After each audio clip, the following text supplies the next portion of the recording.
afternoon. Robots modeling the minds of robots. This is the third in a series of presentations. First one was I gave at the first Explore2DD conference.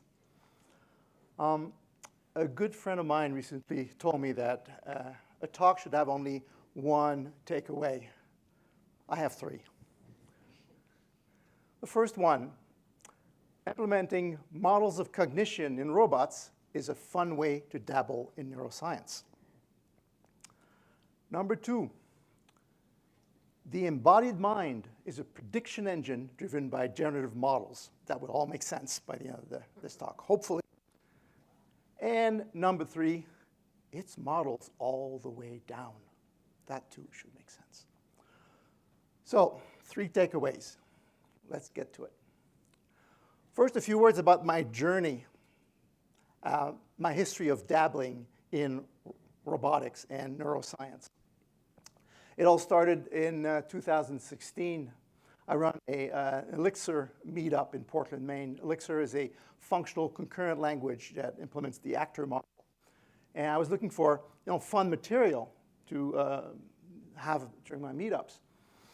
And I heard that there was a way of programming Lego robots, Lego AV3 robots, in Elixir, this actor model capable language, thanks to a Linux distro called EV3 Dev. I also remembered in the mid-'80s, and that will age me, I read this book by Marvin Minsky called The Society of Mind, in which he described intelligence as the emergent property of a lot of different but simple agents interacting in simple ways. And I thought, wow, multiple agents, concurrent agents, Elixir, which is concurrent programming, I have my robots, perfect. So I started working on a model of cognition inspired by the Society of Mind, Marvin Minsky. And I came up with my own homebrew model of cognition, kind of naive. But it had all these agents working together to produce interesting behaviors, and I implemented them on simple rovers that my son had put together. And I got some good behaviors. So I presented it here in my first talk here at Explore2DD. But there was a problem with my model, and it became clear when at the end during Q&A, Bruno, you may know Bruno, asked me, can your robots learn, and how would they go about it? I was stumped. So I decided that maybe I should rethink the way I model cognition in my robots. Right after that, I came upon this book called Surfing Uncertainty, which talks about this theory of cognition. It's this neuroscience theory called predictive processing. It's actually a leading theory. And in a nutshell, what it says is that our brain is extremely active. It predicts ahead of time, very quickly, the incoming flow of sensation. And those predictions race down to meet the wave of sensation coming in. And if they match, they cancel out. But where they don't match, prediction errors bubble up. And that's what we perceive. And those prediction errors trigger changes in our brain so that the next we can make better predictions for the next incoming wave of sensations. When I'm talking about predictions, I'm talking predicting what happens in the next few milliseconds. So that was very interesting. I was really taken. I read the book twice. And I came up with a second model of cognition, my version 2.0, inspired by concepts from predictive processing. And there was learning in there. I could sneak in a little bit of learning. A robot could learn what courses of action would lead to predictions being realized and then favor those courses of action. So I was pretty happy. I presented it at the second conference here. Q&A happened. And someone asked me a very interesting question. He said, basically, an octopus is really interesting. It has really more than one brain. It has a principal brain, and then each of the tentacles have a bunch of brains in them. He says, could your model do that? Could you distribute this intelligence using your model? And I said, yeah. And then I thought about it a little bit more, and no, not really. There was a problem. There were a bunch of agents where there were one-offs. They were centralized. There was a lot of centralization in my model. So I could not do this kind of distributed mind. And also, as I learned more about predictive processing, I became disenchanted with this model. So it was time for a version 3. But before I tell you about my version 3, I'll do a quick review of the theory of predictive processing, because then we'll be able to gauge better whether my new version is closer to the theory. First of all, as I said earlier, predictive processing sees the brain, actually the body brain, as a predictive engine. It predicts constantly the sensations it's about that are coming up from our sensory surfaces. And when the predictions going down match the sensations coming up, they cancel out. But when they don't match, prediction errors, basically the mispredicted sensations, bubble up into the brain. And the brain adapts, makes better predictions for the next round. Now, what makes those predictions is something called generative models. And to understand what a generative model is, I think it's good to make the contrast with a representational model. Think of a representational model as some kind of picture book where sensations are imprinted, like a camera, for example. And for a long time, we thought that the brain was some kind of canvas in which sensations would be assembled into our perception of reality. But that's not the case. We know better now. And predictive processing is one way we know better. So a generative model is different. It's very active. And what it does is it generates the sensation that it's about to receive.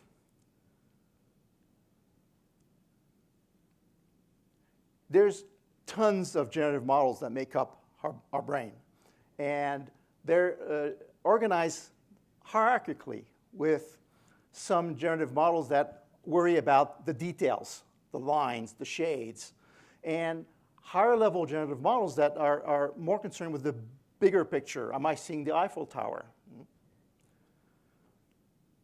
Predictions flow down from top to bottom, and prediction errors flow up from bottom to top. Now, one of the things that predictive processing tells us is we do not perceive generally what we can't predict. And it is interesting that before the discovery of chromosomes, all the drawings of cells had no chromosomes in them. They didn't see them. They thought they were just like staining artifacts. But after the discovery of chromosomes, all the drawings of cells have chromosomes in them. Now we start seeing them. In terms of generative models, if a generative model does not expect to see chromosomes in a cell, and then the generative model that is concerned with the nucleus itself says, no, I don't expect to see any generative models. Well, you look at a cell and, yeah, fine, no prediction errors. I don't see the chromosomes because I have not predicted them. But once I know about that, about chromosomes, and I have a more evolved generative model, a more knowledgeable generative model, then it will say, oh, I expect to see this cell. The lower generative model says, I expect to see a nucleus with chromosomes. And maybe what comes back up are, well, yes, but it's not exactly what you expected, but here are chromosomes anyway, and that's the cell that really you're seeing. Almost like the one you were expecting, slightly different, but it has chromosomes. Visual illusions are also quite well explained by predictive processing. You know, this is a classic illusion, right? At one point, you see a young woman, and then your brain shifts, and you see an old lady, and it shifts back again, and you go back and forth. Another one, if you look at it, eventually your brain should be flipping by seeing the face of the man and seeing the face of the woman, and back and forth. You see that happening? Okay. So why is that? That's because your generative models can make various predictions, and when both predictions are equally supported by the sensations coming up, then it doesn't know which one to believe, and it will flip between one and the other. So let's say it predicts I'm going to see a young woman, and yeah, that's what I see. And then the generative model just somehow flips and says, oh, I'm going to see an old woman, and yeah, fine, equally valid. So your brain will flip between the two perceptions, okay? Because it can generate different predictions that are equally supported. Learning. Well, imagine you're a young chimp, and you come upon this thing on the right, on the left, and you say, bananas. So you grab what you think is a banana, it bites you, then you learn. And you don't predict that you're seeing a banana anymore. You know that you have learned that this is a snake. In terms of generative models, first the chimp makes a prediction. Oh, I'm going to grab this banana. This looks like a banana. And you get bitten. Prediction errors, very painful ones. The generative model learns from those prediction errors, and next time around looks at that snake and see, that's not a banana, that's a snake. So that's grossly oversimplified, but you get the general idea. We're constantly barraged by sensations. All our senses are always being impinged upon by the external world. How do we concentrate on what matters now? How do we focus our attention? Well, there's really two big ways in which we can do that. One is to turn down the gain on some of our senses because they're less trustworthy in time, and so that the prediction errors coming from them are basically ignored or don't have as much of an impact.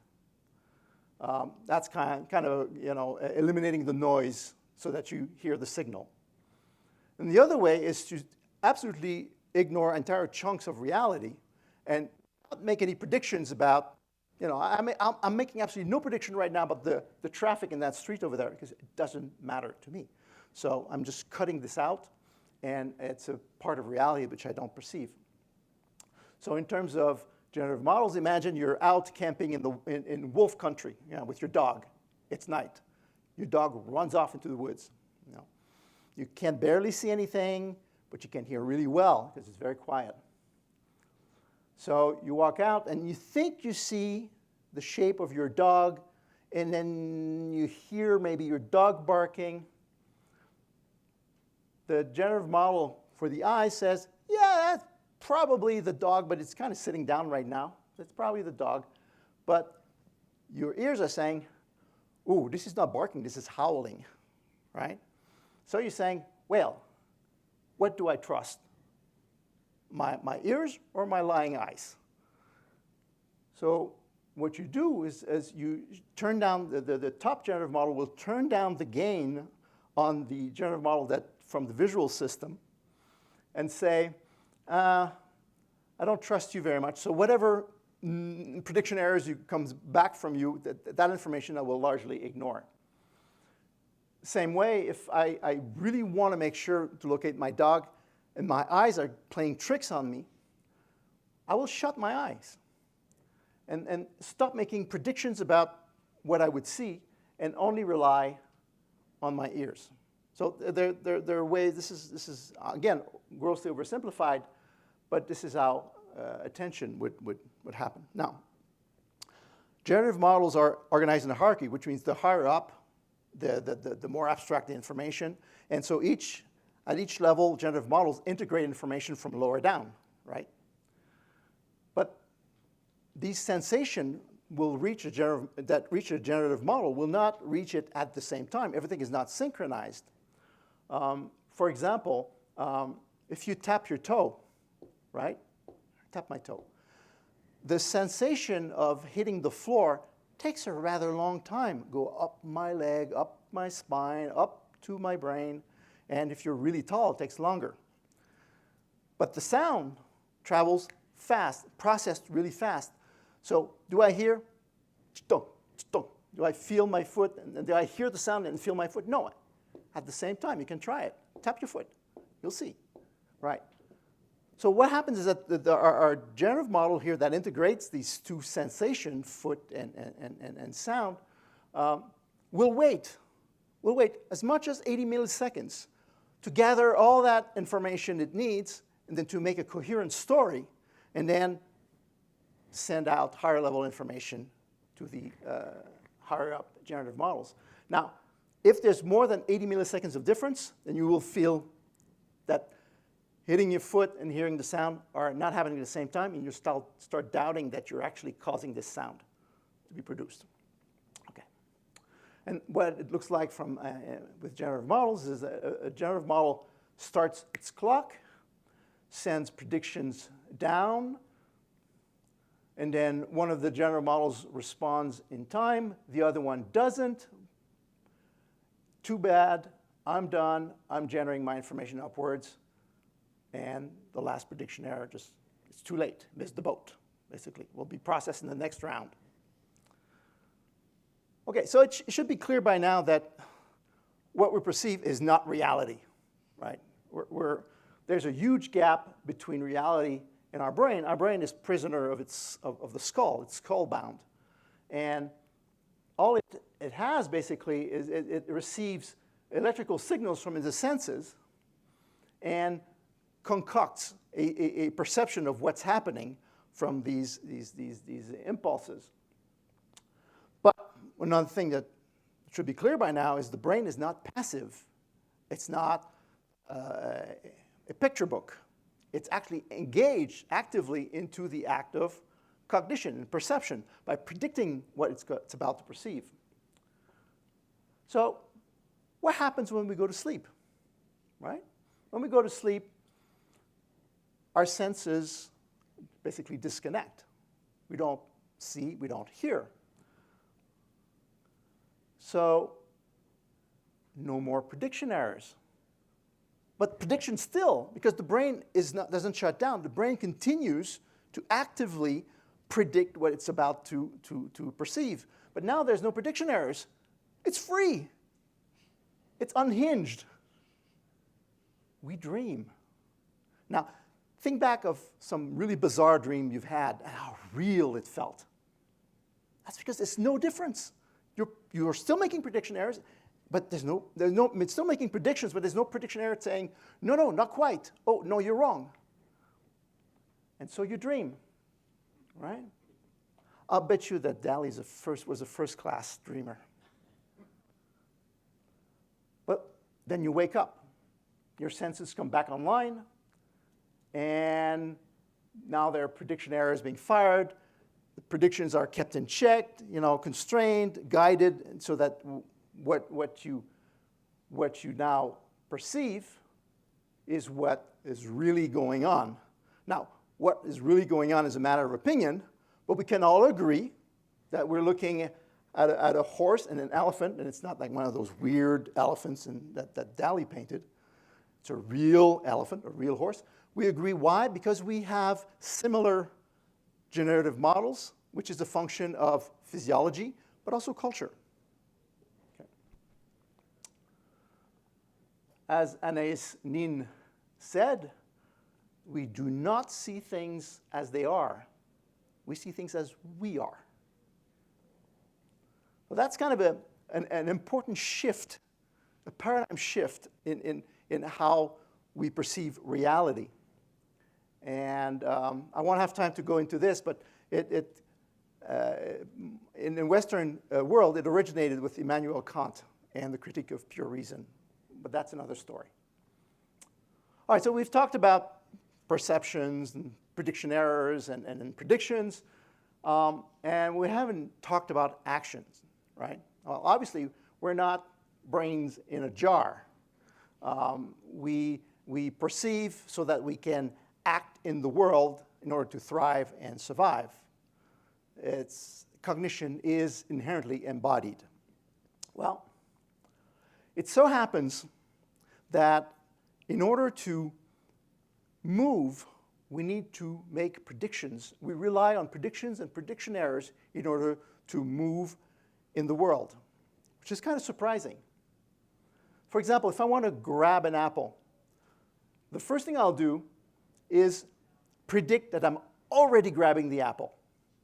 Seriously. But I'm not grabbing the apple, so I'm not feeling in my hands the apple. I'm not feeling my fingers closing around the apple. So flurry of prediction errors, right? In response, my muscles are brought into action in order to reduce those prediction errors. So I move.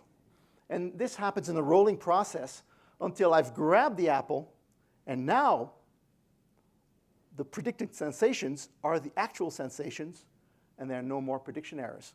So the whole notion of predictions and prediction errors is what initiates and guides our emotions, our movements in the world. We also engage our motor system to validate our perceptions. So let's say we looked at this and we said, oh, that's a giant bird. Then we go, oh, wait a minute, that's a cat. So how do we confirm that it's a cat?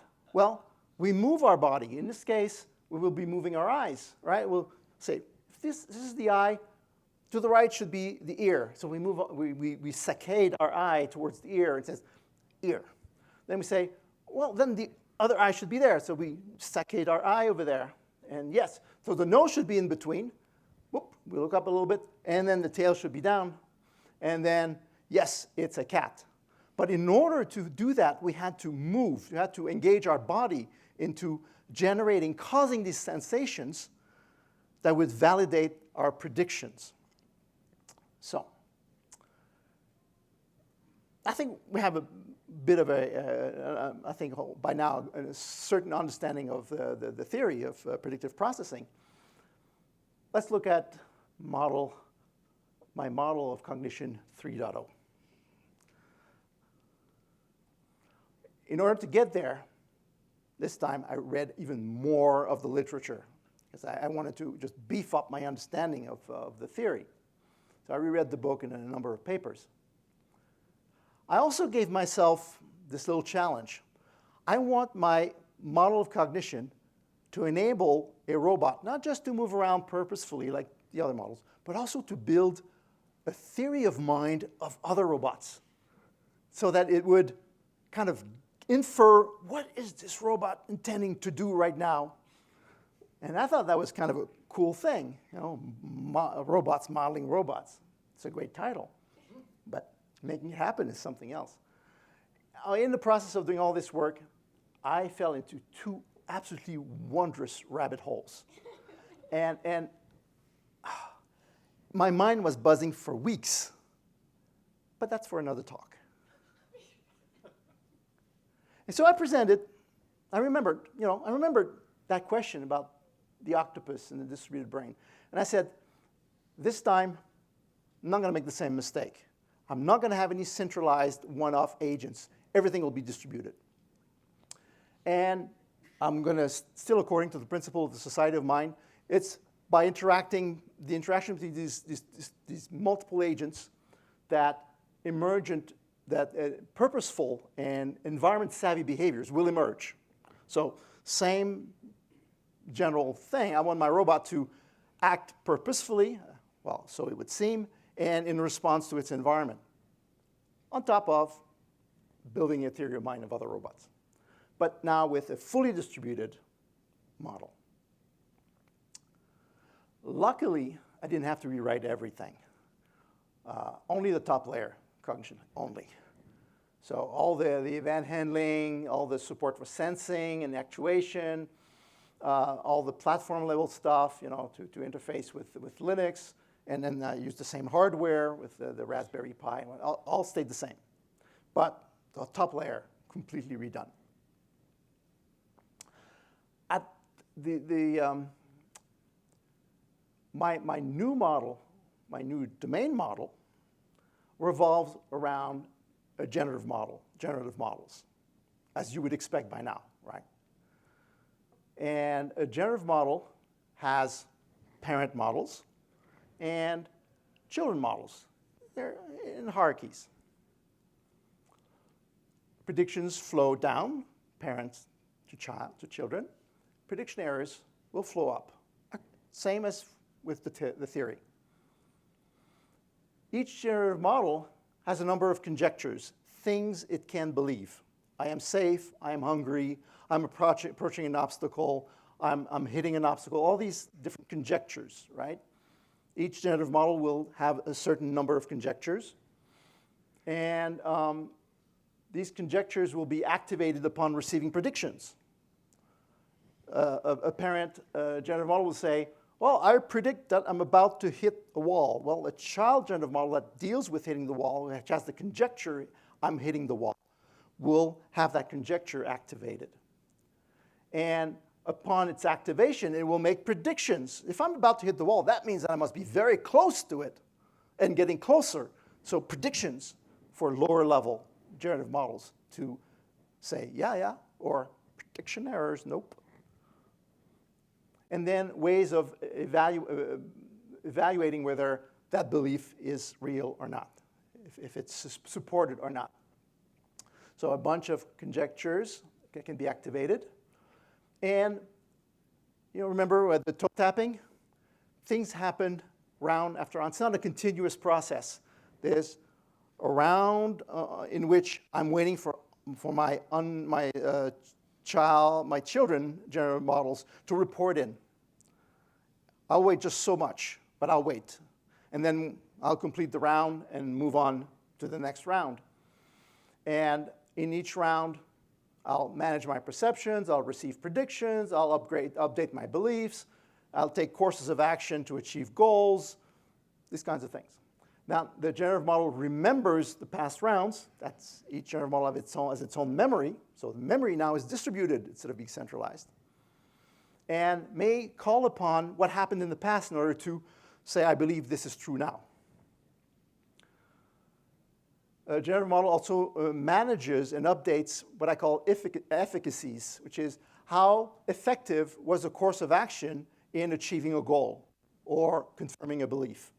So that over time, I find out that this moving backward is usually a pretty good idea for not hitting the wall again. So next time around, I'll favor that. So there's learning going on about what works and what doesn't in terms of actions.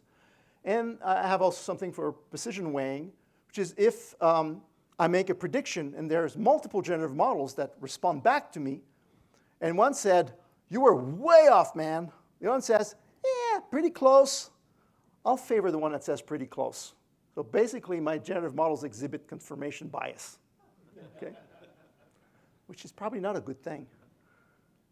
All right, and finally, each generative model runs with its own clock, which means one generative model may be starting a round while another is completing it, okay? All right, so what happens during a round? First of all, when the round starts, it just carries over the perceptions and beliefs from the previous round. There's some continuity involved here. You don't want to start from a blank slate every time. Initial conjectures will activate. If I was trying to achieve a goal in the previous round and I had not succeeded, I'll continue working on that goal, right? And if I'm going to send in initial predictions from those conjecture activations. Now, I've activated a conjecture. Oh, I'm still safe, or I'm still safe, right? Okay, so prediction. Okay, once I'm done starting the round, now the round is active. And basically, it's sitting there listening to events, bombarding it. There might be predictions coming from above, from a parent generative model. And when I receive it, well, then I activate the related conjectures. I may send predictions below, and so forth. I may also be receiving predictions from prediction errors from below, and then I update my perceptions. Because if I had made a prediction that I'm not hitting the wall, and then prediction error says I'm hitting the wall, I get rid of the prediction and says I keep the prediction error. I'm hitting the wall. I've got rid of the prediction which is false, which has been falsified. And finally, when a child generative model has finished its round, it will send an event, and I'll get it, and I'll say, OK, this guy has reported in, this guy has reported in, this guy's reported in. I have everything I need to complete my round, assuming I have not timed out. And then I will complete my round. If I time out, I just go and complete my round right away. And completing means updating my precision weighing, right, my confirmation bias. I update that. I keep the perceptions from generative models I trust more. I update my beliefs. Given what I now believe, I will say, oh, I've received a prediction that says I'm not hitting the wall. Now I believe that I'm hitting the wall. Prediction error. Boom. Back out. I update my efficacies. So, and then now I know that this works better than I thought it did before. And I'll set and execute courses of action. If I have some conjectures which are goals to be achieved, well, I need to achieve them. So I need to do something. Or if I have beliefs that I want to confirm, I may need to do something to confirm that I may need to move around and check things out. So I'll execute courses of action.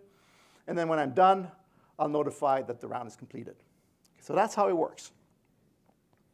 And we start again, new round. All right, time to meet the family. There's Andy, and then there's Carl. They're identical.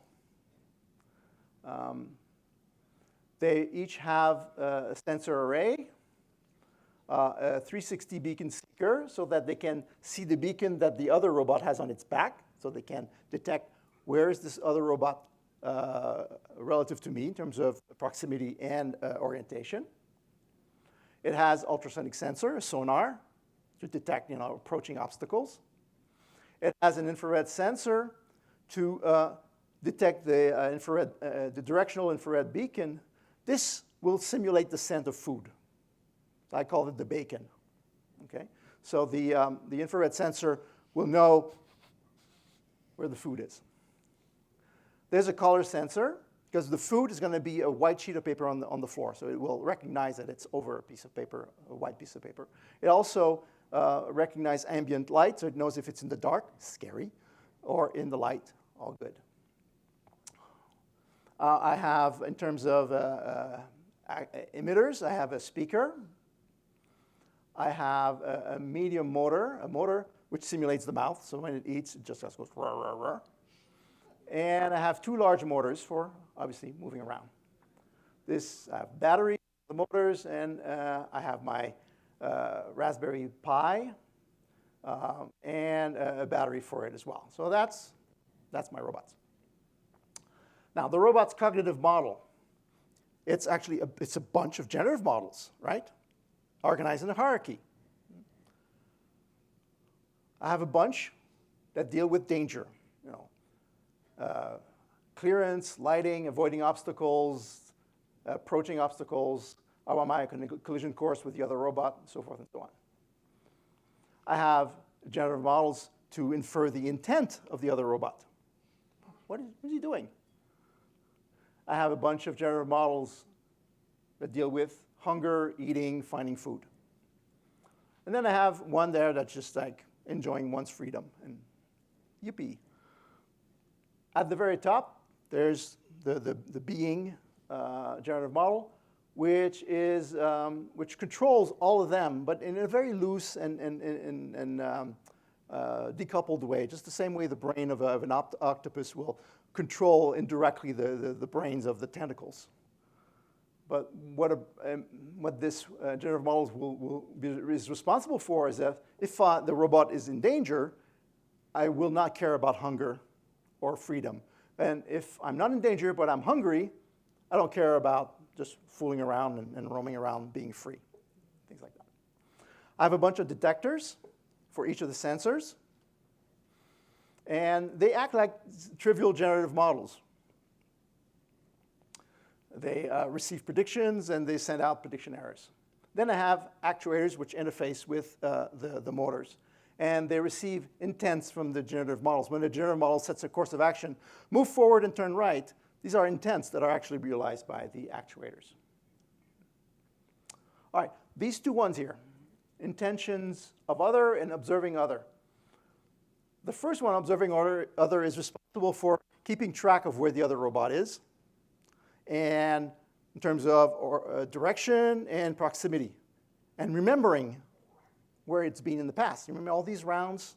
That's the memory of the generative model. It will remember where has the robot been in the past, in which orientation, how close or far.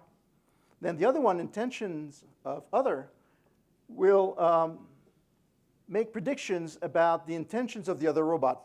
And I have two types of predictions that I support right now, which is the other robot homing in on the food? So maybe I should follow him and get to the food myself. Or is the other robot panicking, in which case, while it's contagious, I should panic as well? So more specifically, if one robot sees the other robot moving in a kind of a purposeful direction, making a beeline, it will infer that the other robot has found food. Okay? Aha! This guy knows where the food is. Or if he detects a pattern of movement from the other robot that's chaotic, erratic, and says, "Oh, he's panicking." Okay. So these are the only two intentions I've managed so far to infer. All right. Now, the robots are going to say a number of things. I'm afraid the sound is not working, which is too bad because it's a riot to hear them. But they say things like, life is good, I feel safe, I'm full, let's check things out. I'm hungry, food. And when it eats, nom, da, nom, da, nom. And then when it detects danger, it says danger. When it's about to collide, oops. And when it panics, it yelps, help, help. And when it's trying to watch the other guy, it would say, it doesn't see it, says, Carl, where are you? And when it finally sees him, it says, I'm watching you, Carl. And if it detects the Carl, for example, freaking out, Andy will say, Carl is freaking out. And Carl speaks with a Scottish accent, which is very lovely, and Andy with an American accent. So let's see if I can run the thing. Okay.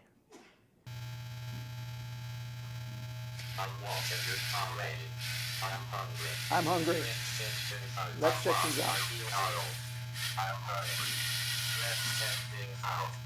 I feel safe. So Andy's making a beeline to the food. Carl's making a beeline. Andy has not as much experience, so he's fumbling about and doesn't know how to back out from a wall yet. But Andy is getting close to the food, but a little bit too close, and he's going to bump into the pedestal that holds the bacon. And, well, Andy is thinking that maybe if I go forward, I'll get away from the wall. Oh! Panics, moves away back. Danger. Help. And then finally, Andy's figured out to move back. Now, Carl is moving back, and he's still hungry, so moving back towards the food, very tentatively approaching it slowly. I'm hungry. Carl is freaking out. Carl is freaking out. Andy just realized that Carl is freaking out. While Andy is eating, and now while Carl is eating, Andy figured out that Carl had been freaking out, and he freaks out himself. I'm watching Carl. Where are you? And that's it. Okay. All right. So that was Carl and Andy. I'd been testing a lot with Carl. So Carl has a lot of rounds, and what it learns, it preserves over time and applies again. Okay, So here's what happened. Being said, I know that I'm in danger. That's what happened just before Carl hit the pedestal. So I know I'm in danger, so I don't care about hunger and freedom. I know I'm in danger because I'm approaching an obstacle, but I haven't touched it yet. So I'm not colliding yet, so I'm going to double check I'm not colliding. Confirming. Yeah, that's fine. No prediction errors. Lighting was good. Is it still good? Yeah, it's good. Clearance. Oh, I'm not clear. I'm approaching an obstacle, right? So, but I'm not in a collision course with the other. Let's double check I'm not in a collision course. I'm not. I'm approaching an obstacle, but not about to hit it. So am I approaching an obstacle? Yes, says the ultrasonic sensor. And I think I'm not about to hit the thing. I'm not hitting the thing. I'm not hitting an obstacle. So let's predict I'm not hitting an obstacle. Let's verify that. Ultrasonic again says, oh, you're just this close. Prediction error. You are hitting an obstacle. So avoiding an obstacle, this generative model has a goal to not hit something. So it engages a course of action, which is to move back in a panic. And a bunch of intents hit the motor actuator, and Carl moves back in a big hurry.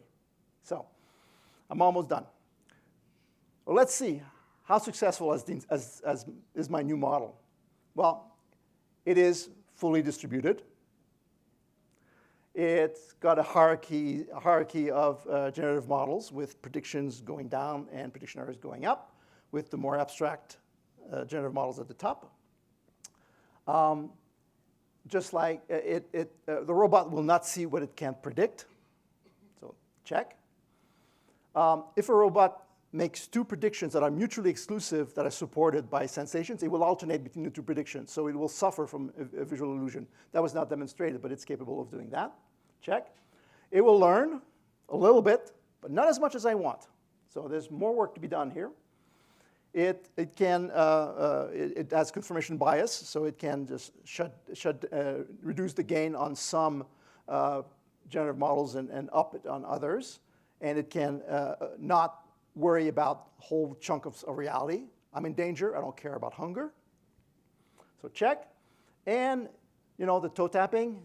You wait until you've accumulated all the reports from your sub-generating models before you you update your beliefs and whatnot. So I have that too, rounds. Actions driven by predictions and prediction errors, check. And confirming beliefs through actions, check. And, robots modeling the minds of a robot, yeah, a little bit. So pretty cool. Okay, absolute last thing. At some point, I was struck by how many layers of models there are in this whole story. First, there's predictive processing, which is a model of how the brain works. Then there's my mental model of it, my understanding of it. That's another model. Then there's my domain model based on my understanding of it, another layer of models. Then there's the cognitive model of the robot expressed in terms of my domain model. Then finally, there's the mental model that a robot builds about the other model. All these layers of models. It's models all the way down. So that's it for me. That's as much as I can fit it into 42 minutes. And if you're interested in what I left out, I'll be hanging out in the open space. If you're interested in predictive processing, excellent article that just came out in Scientific American. Highly recommend it. And the code is open source, and you can contact me at any time if you are interested. Thank you.